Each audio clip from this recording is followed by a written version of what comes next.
Welcome to Just Africa, where we dive deep into trends shaping our world.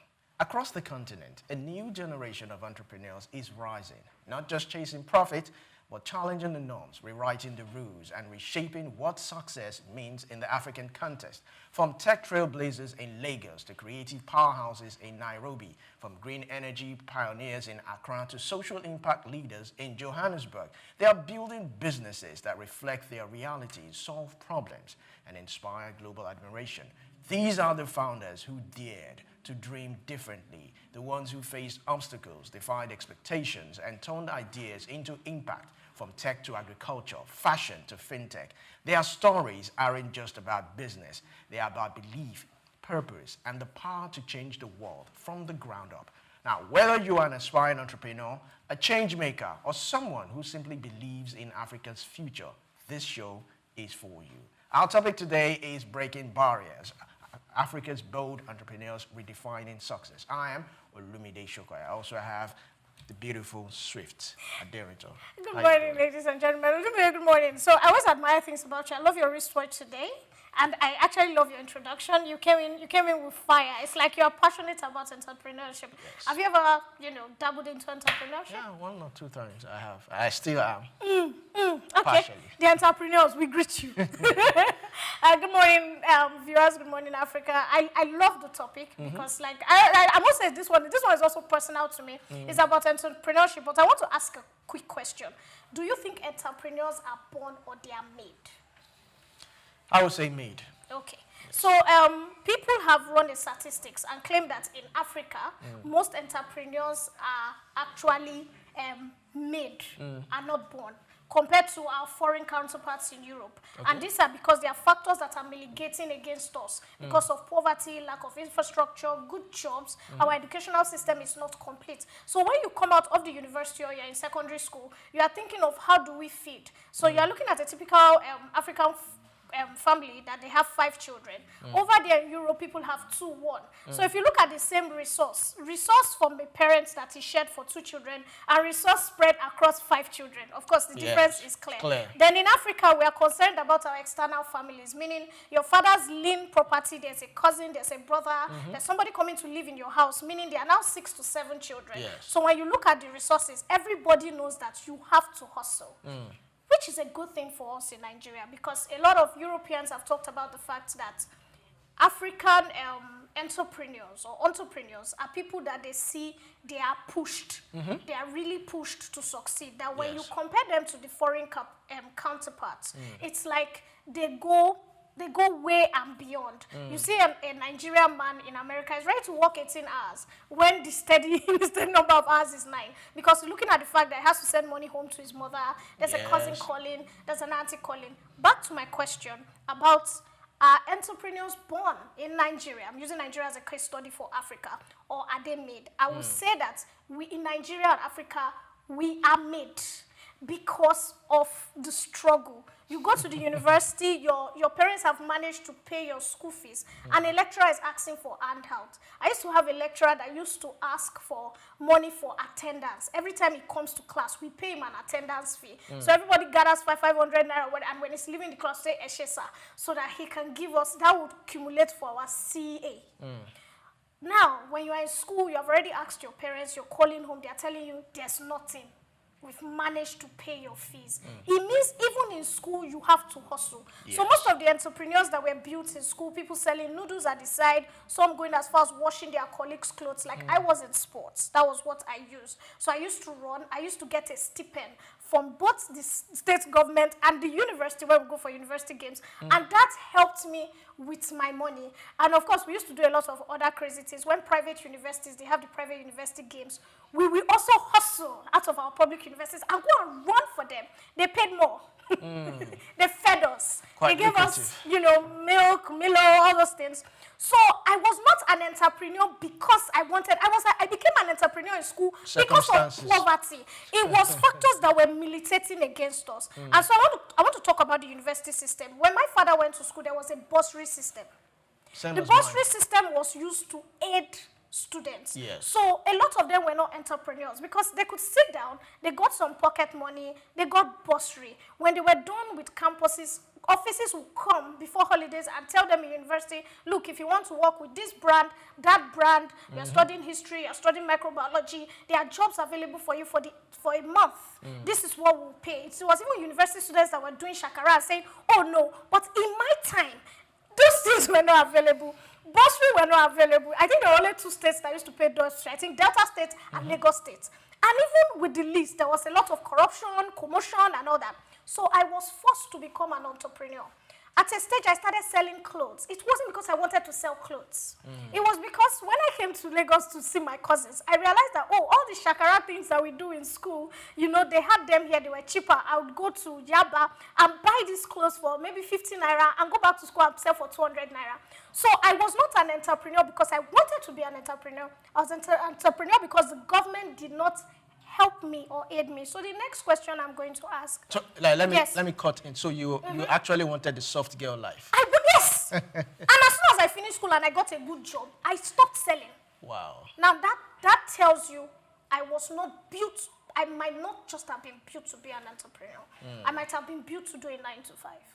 But your Nigerian government and the factors in Africa. Okay. And what I saw in school, because I had to settle lecturers, I had to sort, you know, sometimes you're even going to register your courses. And one secretary will say, hey, Nira, minerals for me. Yeah. If you don't buy minerals, you cannot sign your form with the dean. All these monies, where are they coming from? My mother was working a government job. My father was working a government job. They had other children who were more important because I was the last child. Those ones were more important than the last born was the favorite. No, you know, last children are never children that they plan for. They are children that just come. Yeah. So I wasn't, quote, planned for. The other children, they already had a plan. I just came. So whatever was trickling down to me, it was, they saw this one, then it trickles. And so I knew that, well, we have to us two. This us two, it must be very serious. And so the next question I want to ask you is, our educational system, because people say why entrepreneurship... Before we go to the next question, let me share mine. I said entrepreneurs are made, but it wasn't the same for me. I think I was born to be an entrepreneur. As far back as when I was in secondary school, my father started his company. And yes, we were okay, but he made sure we had to work for most of the things we wanted. So when we were on holidays, he would tell us, if you want to make more money, why not come and work for me? Why not wash my car? He was an advertiser. So when we were on holidays, I'd go and work for my dad, 2,000 naira a month. But it meant something. What are you saying? 2,000 naira a month was lots of money. It meant something to me. Then I was doing other things. I was washing his cars. I had that mind to just, I want to make money. Then when I got admission into university, I went into fashion, fully into fashion. I had like 5 different tailors. I was sewing clothes for different people, boys and girls, in my school, and I was making money. In fact, I was nominated the most entrepreneur of the year or something like that. I was given that nomination and all that. So I had my full, in fact, I had envisioned that immediately I graduate, I'm going fully into business. So what happened? Well, I think I got a job immediately I graduated, and I wanted to explore life. I went to Abuja. I started earning money, and I became comfortable earning money. Yes. Going to work every day and just relaxing and hoping that, okay, by the end of the month, so amount is coming and all that. So that entrepreneurship lifestyle just left at a point. But it came back again because that love for making money and just having something to do. In Nigeria, 9 to 5 doesn't cut it anymore. Except maybe you're working for an oil company, a big oil company that's paying you millions, and maybe you have just 1 or 2 children, then maybe you can. But 9 to 5 these days, you have to have something to support. So I think that's one of the factors that is driving a lot of people into entrepreneurship. So like we said, many people in Nigeria, using Nigeria as a case study for Africa, most of us are not born. It's not something we desire. We are made because of factors. Now, the next thing I want to talk about is education. So over there, when children are already coming up, to inspire them, to put them in the right line, to train them to the right line, they start to educate them on time about running a company. We are talking about financing, something as simple as financing, budget management. These things help to shape a child. That's why you see an entrepreneur in Nigeria, you get a loan. And the first thing an entrepreneur is thinking about is how to go to the club that evening and go and pop bottles. Because when your mind was still younger, nobody took time to creatively teach you that, look, there should be budgeting. When you get money, you must focus on what you want to do. You must have an extra income apart from your income. So you see students abroad, like I was talking to my younger cousin, and he said every time he gets a job, he lives in America, that he has an account, he puts something away for his college. That he knows his parents already have a college fund for him, but he's also putting away something for his college. It's very rare to see a Nigerian child say they want to put something away. Instead, they are telling you, I want to buy football, I want to buy Spider-Man costume. Now, this is no insult to Nigeria. It is from school. I think it's just misplaced priorities. Yes, the saving culture. You don't see banks come to school and educate children on the importance of budgeting, saving. All these things build you up when you make that money as an entrepreneur. Yes. That's why some entrepreneurs, they go up, they are making so much money, but every profit they are making, they are clubbing, they are sending to people, they are not keeping these monies aside. And so these are one of the factors that are militating against entrepreneurs. Now I'm going to shake you a bit. I want us to talk about factors that militate against entrepreneurs in Nigeria. Using Nigeria as a case study for Africa, because we are talking about Africa. So All right. what's the one factor you would think about? I think one of the factors that I believe it's mitigating that is because we place a lot of emphasis on education. Now, growing up, not that I didn't want to go to school. I wanted to do other things. But my father made it very clear. Is it that you're a doctor, you're this, you're a lawyer, you're an accountant? The three major professions. It's okay. You can say them on air. So there was so many emphasis on education. Whereas abroad, immediately you finish secondary school or college, you can do whatever you want. Yes. They don't really take it that much. But here in Nigeria, you must be a graduate. In fact, they will tell you that even if you're not going to do it for anything, if you're not going to use your certificate for anything, just have it. Just because of, they say because of political reasons, in case you want to contest or whatever. Well, that's what, so there's so much emphasis. Like, if you meet a businessman and you hear, oh, this person has a PhD, a doctorate, that, and you meet another person, they say he's a local farmer, but he's a billionaire, who would you regard as someone important? That's our, we're not blaming anybody, but that's our culture. We've been made to believe that education is the one way to success. So that mitigates people from, at a very early age, maybe from secondary school, you might want to go into business, buying and selling. But if that negates your school activities, your parents will cut it short. I remember I had a friend that time when we finished university. She wanted to further her studies. She wanted to go and do masters. She was even into, not masters, she was into fashion. She wanted to go into fashion. But her father strongly said no, go and look for a job. Yes. You must get a job. You must even get married. You must do this. You must do... And she just wanted to go into fashion. So I had to encourage her that, okay, why not do the two side by side? Get a job and still do your fashion. Yes. So those are the things. Because education, we hold it so much, we believe that you must first be a graduate before any other thing else. Brilliant. Very, very, But if we start to encourage our students that during holidays or even after your secondary school, maybe 1 or 2 years, you can go into the business of trade, learn it, then at your own pace, Okay, so still talking about education, I wanted to say something. You see, there was something very brilliant you talked about, that the fact that parents always push children. So I remember there was a time I was emceeing a children's party, and I was asking all the children, what do you want to be when you have grown up? And everybody was saying, doctor, lawyer, engineer, pilot. And one child said, carpenter. And everybody started laughing. Yes. And the mother was like, shut up. Don't ever say. And I said, madam, why? And I said, who is going to make the furnitures you sit on? I said he will go to university, but he will be very successful. He will be importing furnitures to Dubai, this. And then some other parents started looking at me, like technical colleges. When we come down to education, when I was growing up, there were technical colleges. Yes. And so when instead of going to some students, when you found out that your child was very good with electricity, is that child in the house when the bulb is spoiled, he turns it around? Why are you sending that child to regular secondary school? Send him to a technical college. There's a child that hits, every time the chairs are broken, bang, bang, bang, that's the child. Send him to technical college. But these children in this generation, the father says, no, I don't even want to hear this. And they force them to regular school. They even ensure that they don't do technical drawing, which would at least help to harness the desire within them and to do something great. So I would say that education, the education board in Nigeria, using Nigeria as a case study for Africa, we need to do more. We need to go to primary schools. We need to pick out those children that, oh, they have flair for hairdressing. They have flair for this. We will go to university, but let them learn these curriculum courses by the side. All right, thank you very much. So today's guest is no exception. He is an author, management consultant, public affairs analyst.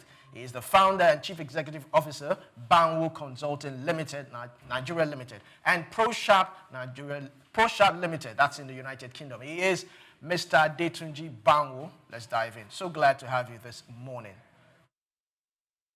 Thank you for having me. Good to be here again.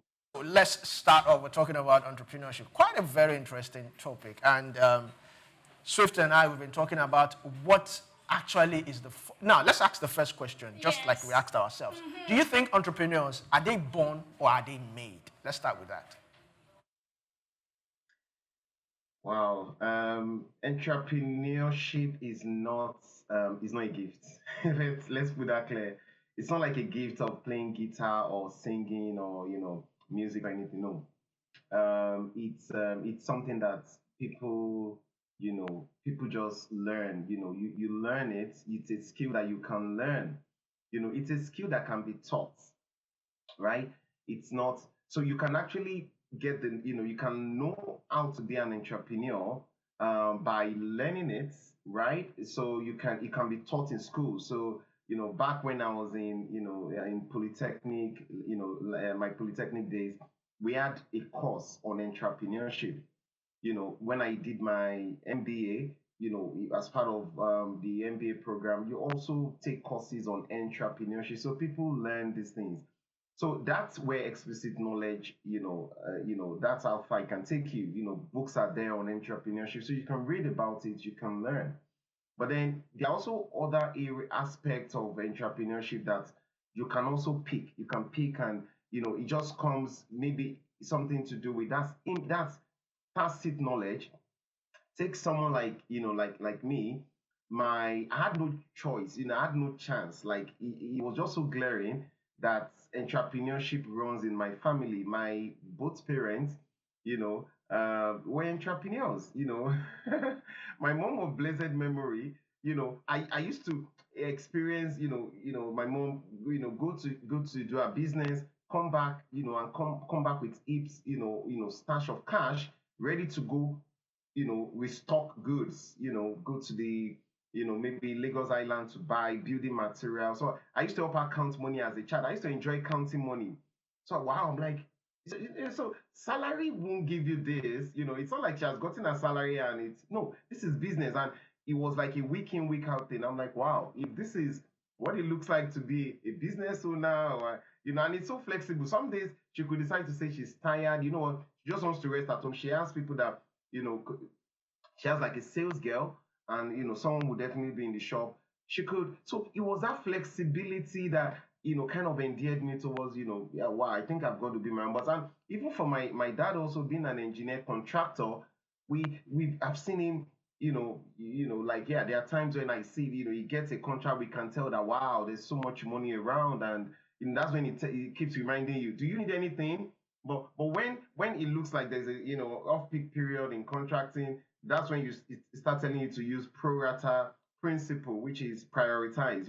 I can't meet up all your needs right now, so you guys, you've got to prioritize. Tell me, would you choose between a new pair of shoe, or would you want your textbook in school? So you have to use a pro rata basis, which is if you're asking for 10,000 naira, pro rata basis would mean your siblings are also asking for pocket money in school. So we are going to have to use maybe 20% or 30% across board. So we can tell, like, business is with vagaries, highs and lows. But I kind of enjoy the flexibility and the challenges that comes with it. So it's something that you can either learn. So it's not what Yorubas will call abinibi, which is inborn, So yeah, it's though in some families you can almost tell like it runs, but I mean that explains why certain families would entrust the business into part of their offspring, and the next generation, and they just run the business aground. You and I know the front runner for the June 12 elections, the MK Abiola dynasty. What has become of that dynasty today? You see what I'm talking about? So if truly it was inborn and it was a gift like from the family, you see what I'm talking about? The next generation should have taken the business to the next level. So it's not so much about maybe it's inborn or it's a gift. No, no, no. It's something that you can learn, and it's not for everybody. Entrepreneurship is not for everybody. You've got to be hard at it. You've got to have grit, to withstand the storm. My dad used to say things like, "Do you have staying power? Staying power, that grit to hold on in spite of the storms." So entrepreneurship is not for anybody. It's not for everybody, rather. It's for anybody, but not for everybody. Meaning anybody can be an entrepreneur, but everybody won't be entrepreneur. Not everybody can take that risk. You've got to develop a thick skin for failures. So you're probably going to make me give you insights from the book, from my third book project that I'm working on, which is something to do with failing success, successively to succeed. Something about that. So it's that's the life of an entrepreneur, really. So not everybody has that. I've had people say things like, "I've never failed in anything," "I've never failed before." No, no, no, no, no. If you've never failed before, it means you've not attempted anything. All right, Tunji, thank you so much. Yes. Tunji, are you with me? Yes. So I want to ask you a basic question. Everything you've been saying is so brilliant and intelligent, but I want to ask a question.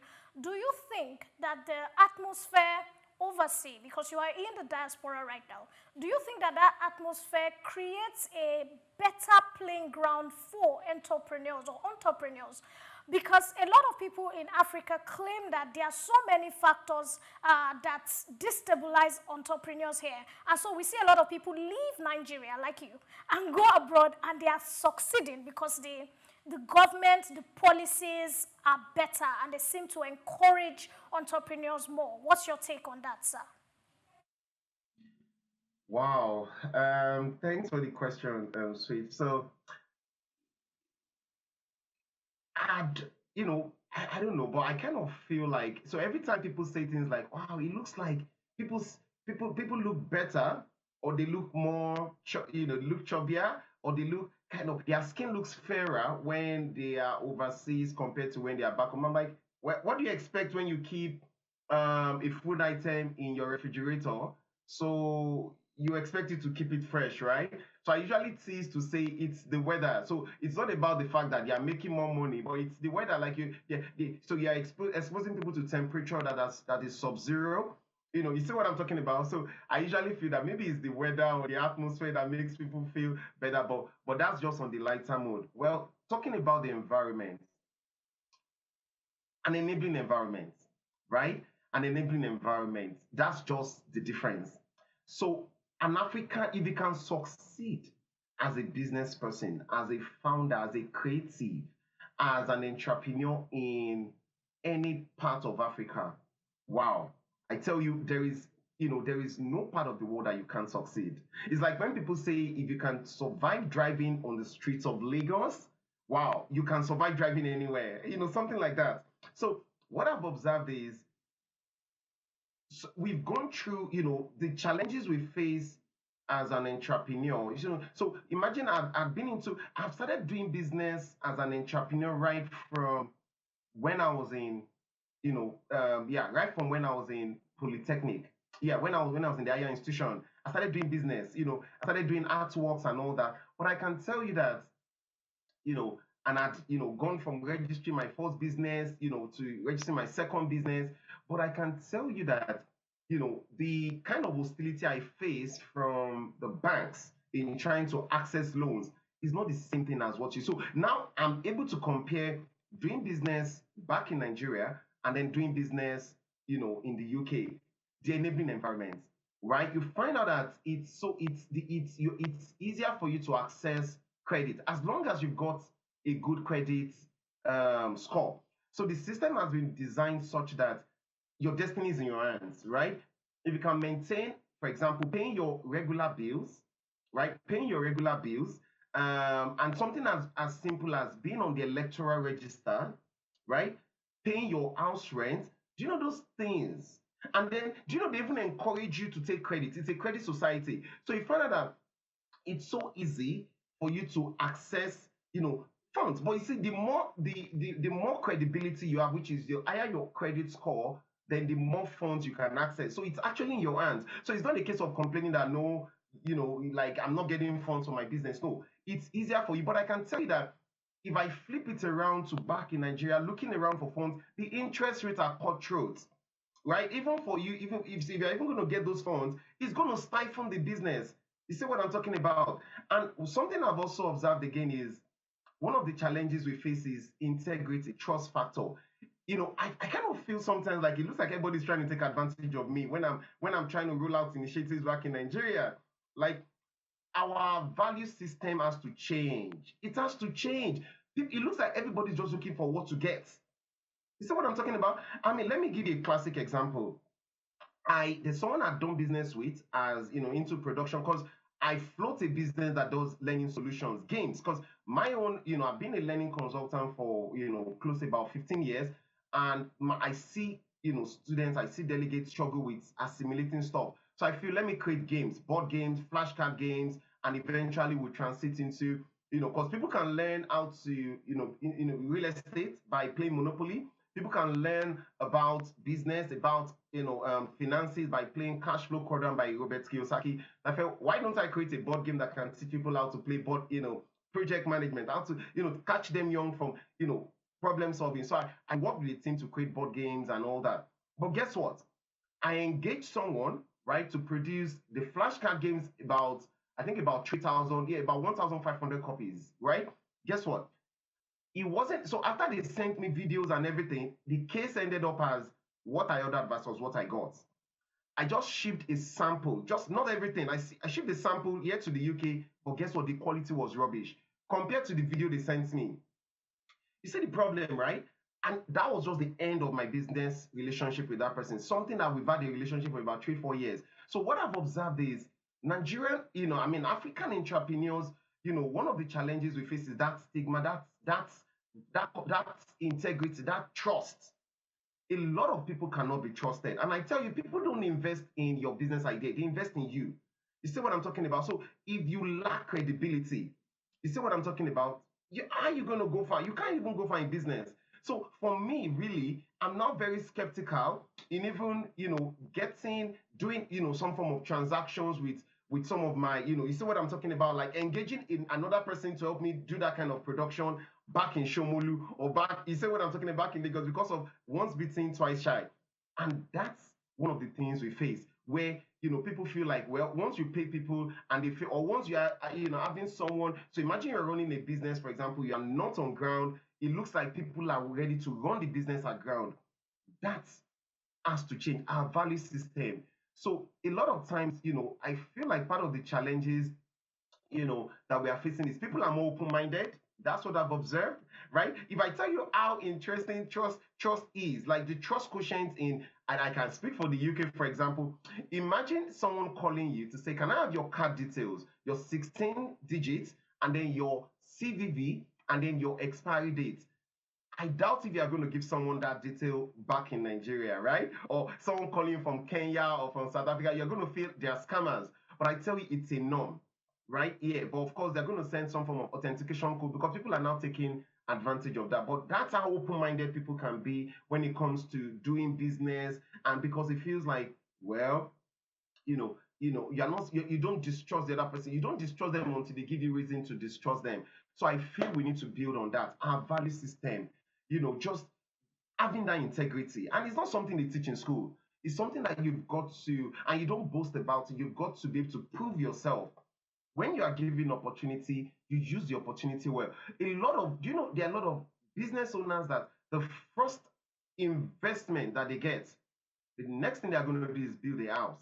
Or maybe, they're thinking of marrying, if the person is a male founder, they're thinking of marrying more wives if they believe in polygamy, or, having concubines, or some people are thinking of going on vacation, buying luxury cars. And I tell you, lifestyle just changes. You see what I'm talking about? So they start to eat the fruits, they start to eat the seeds and also the fruits of business. And that's how the business starts to die. So we need to change the way we think. Because because a lot of time it's so quick to say it's money, it's capital. No, no, no, no, no. You see what I'm talking about? Integrity. Those there are certain things that we need to possess even as an entrepreneur. That you can't buy it in the you can't go and buy it in the market. It's got to do with the value system, the orientation. You see what I give you one of the values, for example, that I'm sure people say things like African timing, African timing. People showing up, turning up late for meetings. You see what I'm talking about? That alone can piss some investors off, can piss potential business partners, or not meeting up with deliveries. You see so your promise, it should be fidelity. Your promise should be kept. Yes, your word should be your bond. Something like that. We say we're going to do something, and that's what we're going to do. And another thing I've also observed is, you know, one of the things I've observed here is, I give you an instance. One time I boarded a bus from Wales to, I was going to travel from Wales, from somewhere in Wales to Ipswich, and I was going to pass through London, right? But guess what? For some reasons, the bus was delayed, and the connecting bus I couldn't meet up. Guess what? The bus company had to provide for a cab to pick me up at Stansted Airport and to take me all the way to Ipswich. And I can tell you, if I was going to spend, I checked how much that could have cost me. That could have cost me over £100. But you see, the company is willing to compensate, to just say, you know what, just don't go ahead and complain. We'll satisfy you. So one of the things, customer service is one thing that a lot of African businesses, fail at consistently. That's customer service, putting the customer first. When they say customer is king, no, no, no. For a lot of African businesses, cash is king. And if I'm looking back to my MBA days, that's something they remind us, cash is king. But no, no, it should be customer is king. Banwo, if I may come in, you made mention of something. You made mention of enabling environment. That's one of the things that's making people relocate. So I want us to look at some people who have actually made it in the midst of this enabling environment. I mean, that of Flutter Wave. If you look at even in the banking world, Jim Ovia recently made about 25.4 billion in the 2024 financial year. If you look at some other, we have an eatery, I would not like to mention the name, and very close by. They made a groundbreaking record of about 500 million in sales. And we have a whole lot of them who are actually thriving in the midst of this whole economic turmoil and all that. So also, I like to, now, so do you think that if the environment was more enabling, people would not go into entrepreneurship? Secondly, if you look at most entrepreneurs, poverty is one of the major factors that is driving a lot of people into entrepreneurship. Now, if you look at the likes of Abiola's, you find out that their children, they don't really live or do beyond or better than their fathers.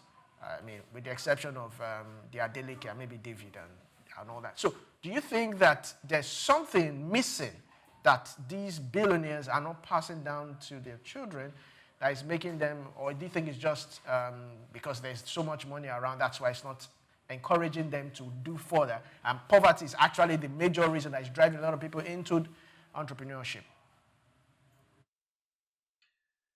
All right. So good question. What I've observed is, it's not an entire, sorry case, which is saying because of the enabling environment, so all entrepreneurs will not survive in Nigeria. No, there's always going to be exceptional cases. Remember I said in my earlier remarks that if you can survive as a business person in on the shores of Africa, in the land of Africa, you can survive anywhere, because it looks like you've been made to go through the harshest of conditions, and so when given better conditions, you definitely be able to thrive. So what I think, as is different from, for a lot of companies that have been able to weather the storm, is that grit. And also what is working for us is the population. We're very popular. And then also the nature of the business you do, your niche, right? Your niche matters. So a lot of people just want to do, what you call pure water, which when they say you're doing pure water business, meaning you're trying to copycat, you're trying to just, everybody's, somebody started starching water and then everybody wants to tag along. We like that follow kind of syndrome.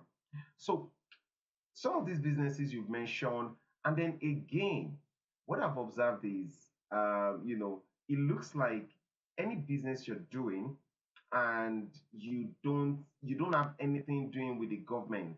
Wow, I tell you, it's you've got to find out that, go and check some of those businesses, right? I mean, take as an example the Africa's richest man, Aliko Dangote. Can you separate government help from his business? I know there was a time when a window was given in terms of importation of sugar. You see what I'm talking about? So one of the things you need to do is you've got to have good relationship, your good government liaison.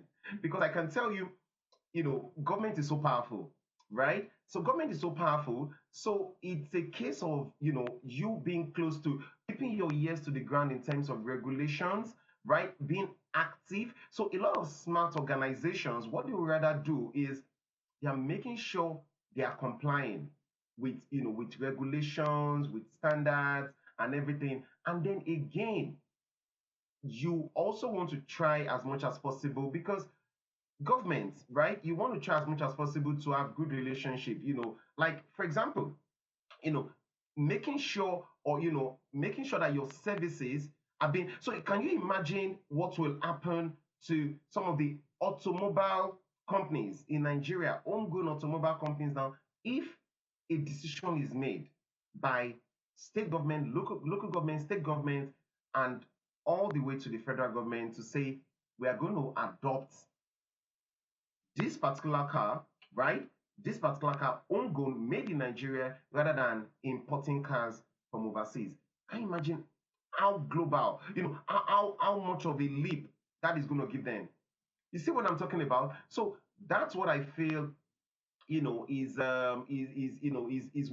what has helped some of these companies that you mentioned. You find out that their relationship, right, with the government. So it's a case where you either make government your friend or they become your enemy. That's what I've observed. And if you're on that other side, right? I don't know if you observed recently where in the news, I won't get into the politics of it, where something to do with, I think is the Boa Group and the minister, something about that. And they were saying because of that little friction that has happened, it has cost the organization, I think, billions of dollars or something like that. So that's what I've observed. And you see, all those little things, investors, foreign direct investors, foreign direct investment, they are watching to say, let's see how they are treating their own citizens that are entrepreneurs, and let's see if they're not going to treat us even worse. So that's where this is my advice to regulators and government agencies, to say the things we do, the way we treat even businesses. And it's not just it's not just the natives or the indigenous or your own citizens that are into business.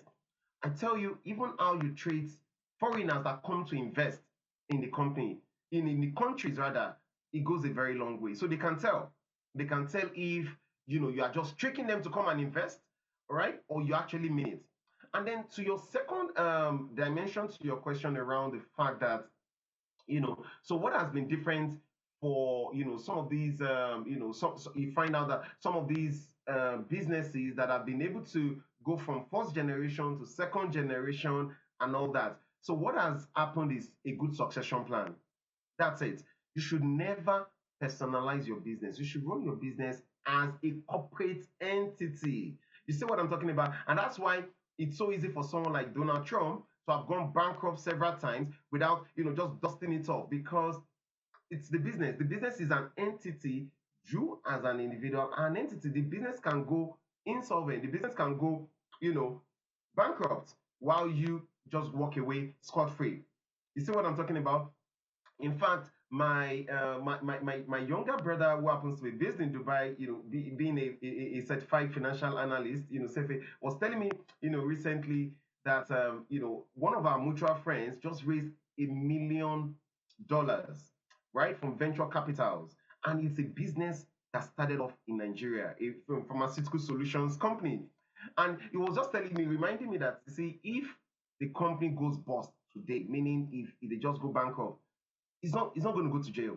You see what I'm talking about? So it is the business, not the individual. So the moment you realize that the business is a separate entity, then you need to put management structures in place, governance structures. You need to have governance, risk, and compliance taken seriously. So it's not a case of I'm going to replace myself, when I'm retiring, I'm going to replace the company with my son. You see what I'm talking about? Do they fit the bill? So the moment you allow familiarity to breed complacency, that's the beginning of downfall of that business. So you want to run the business such that it doesn't matter. And something I've also realized is tribalism. Yeah. And even religious sentiment creeps into even the business place, where you find out that go and check out some of the banks. Like, I won't mention it, but there are certain banks in Nigeria where consistently you can almost tell that this is a Yorubanized bank, where successive CEOs have been Yorubas. Or you find that there are certain banks that have been Ibonized, which is where successive CEOs has been from Eastern extraction. So that, for me, is not playing on a global scale. You see what I'm talking about? So if you are looking to actually scale up, you need to put structures in place such that it is meritocracy. It doesn't matter where anybody is from, because that thing is still affecting us even in Nigeria. I know certain businesses where you can tell that predominantly, as long as the CEO is maybe of a certain religion, then you can tell that those, the likely guys that are going to make it to the top would be, in that same carcass. You see what I'm talking about? That is thinking so low. That is so myopic. That's one thing affecting us, even as business owners and entrepreneurs in Nigeria. We need to get off that religious tribal sentiment, or is my family member, things like that really affect us. I know people that just employ a lot of their relatives. That's how the business starts to fail, because how do you punish them? You see what I'm talking about? Or someone that you have no connections with, you can actually be very objective and say you are consistently showing up late. If you continue this way, you're going to get a warning, or then you get fired. But how do you fire your brother-in-law, for example? So well said, Tunji. Very brilliant. I want to take you a bit back right now. And you talked about your book. And I was like, okay, I didn't know about that about you. I didn't know you were an author. Congratulations on your books. So I want to ask, as a successful entrepreneur, you've gone into writing. How have you put into your writing to help educate upcoming entrepreneurs? What challenges did you face? Because you were a businessman and you had to write about, things you went through, advice and all that for younger people. I just want you to very briefly tell us how you started writing, how you got there, and what advice you think you dropped for the next generation of entrepreneurs. Wow, thank you for the very insightful question. So, writing for me, in fact, if anybody was going to write, I'm the last person you should think of. So, I've always known that I'm better off speaking than writing. That's why one of the subjects I disliked the most back then was English communication, and it was more of writing. Oh, when you have to write essays and narrative essay and all that, oh, it used to, just sticking me to the bone. So, how did I stumble into writing? So, what I've observed is the first book I wrote, Principles of Effective Project Management, actually happened to be from my slides. So I've done a lot of training. So back in the days, I used to get invited, to churches. I would write to churches to say, let's train your youth. It's not enough for you to be giving out handouts and, welfare. Lots of, churches are dealing with, giving out welfare and all that. So I was like, why don't you empower them? So I can, volunteer as a project professional to come and train. So I would prepare slides that are very basic on project management, and I will go train. So I just put it together, stumbled on an author. Somebody referred me to an author. I was like, can you make anything out of this book? So I just said, you know what, this is what anybody should know, Principles of Effective Project Management. So it was actually based on the things that I teach. And I was like, let's just put this together. And my training slides actually became a book. So, and then one of the advice I got from one of my mentors, right? He says, why don't you productize your service? And that's something, right? Productize your service. So as as a business person, as a management consultant, I feel, what if I'm not available to deliver trainings, right? Because it's highly dependent on me. I'm a key resource risk. So let's say I'm ill, or what if I'm on holiday? It means I can't earn. So why don't I put measures in place to earn passively? And that's when I started thinking of books, started thinking of merchandise, like and then things I can have, like I can have my audio training courses, right? I can have video, I can have e-learning courses. And then talking about my books, I also feel like you know posterity is going to judge every one of us for three things, right? The problems we created, the ones we solved, or the ones we saw and ignored. So I feel strongly like my own part would be, what problem can I really solve in the space I find myself? You see what I'm talking about? So I feel like, so that's actually what birthed the passion to write something about project management. And then talking about my other book, which is on diversity, equality, and inclusion. Guess what? It was actually born out of pain. When I got to the UK, I experienced racism. So I was fired, right? First time I was going to be placed on probation. So I was fired on a job I was very good at. I've been doing project management for over a decade back in Nigeria. I mean, imagine training the major government agencies in Nigeria. I mean, the first time I went to Dubai, all expense paid trip was costly project management. So I used to call myself like a star boy. And then suddenly, these guys are telling me you're not good at I'm not just a PM. I teach project manager.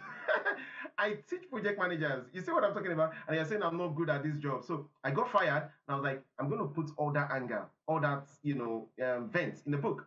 So that's how I wrote a book, to lend my voice. People say, no, there's no solution to racism. You can't end it. I'm like, well, this could just be a drop in the ocean. Let's start the conversation.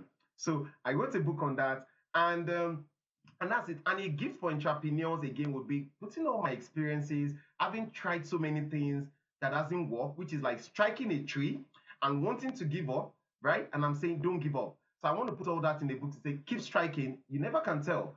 It's not that one strike that you eat. People just see you that eat that tree with an axe and then the tree falls. And people say, wow, everybody's celebrating you. They don't know how many years you've been striking.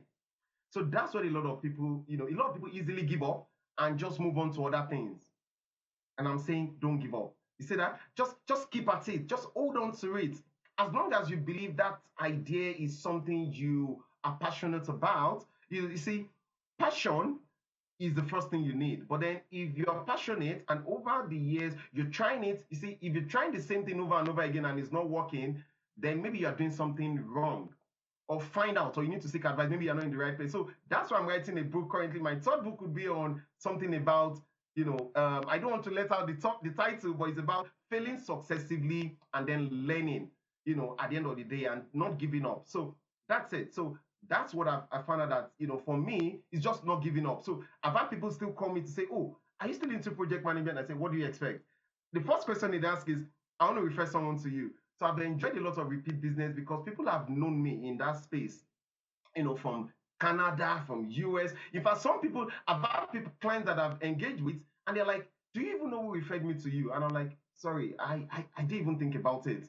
Because you see that I've maintained that lane for so long, and people can even refer people. So person A refers person B refers person C, and I can't even trace it back to this is where I got the referral from, because I've been consistent. That's one thing a lot of African entrepreneurs need to learn: consistency. Let people know you for that one thing that you are so good at it. You see what I'm talking about? So yes. So if you talk about project management in the, in the Nigerian space, even while not being on ground, I still have clients that I've had, consistent year-on-year engagement with. You see what I'm talking about? I'm not going to burn the bridges, because I believe that what some of us have tried to do is come and get exposed in advanced countries and then bring some of those ideas back home to see what can we do to improve. And that's the whole idea. So it's not a case where there's brain drain, and then there's brain drain. No. We shouldn't encourage that. We should actually be looking out to go and tap how these guys are doing it. What have they done differently? And then how can we bring it back home? If I tell you, I've got a list of no less than 10 business ideas that within my 3 years of being in the UK, I've been able to tap. And I'm like, all I'm waiting for, I'm putting the plans in place, putting the infrastructure in place, the models in place. And once I hit the ground, I've got things in place that I just want to come and implement on, in my own country, Nigeria. And that's it. That's the way. Thank you very much, Mr. Adetunji Banwo. So glad to have you, author, management consultant, and public affairs analyst, also founder, CEO, Banwo Consulting and Proshap United Kingdom Limited. Thank you very much. Tunji, it's so nice talking to you. I wish we could go on and on, but we have to wrap up. But I want to ask, I hope when the third book is out, you're at least going to send us e-copies, right? Definitely. Yeah, definitely. You guys should be my first reviewers, and yeah, I'll definitely get across complimentary copies to you. Thank you for having me, Olumide and Swift. Thank you for having me. It's been a swift conversation, I must say.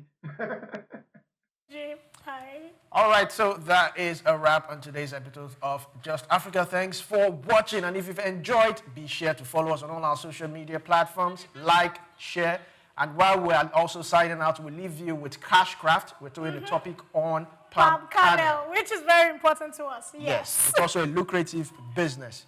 I am Olumide Sokoya. And I am Swift Aderinto. Have a beautiful day. Bye-bye.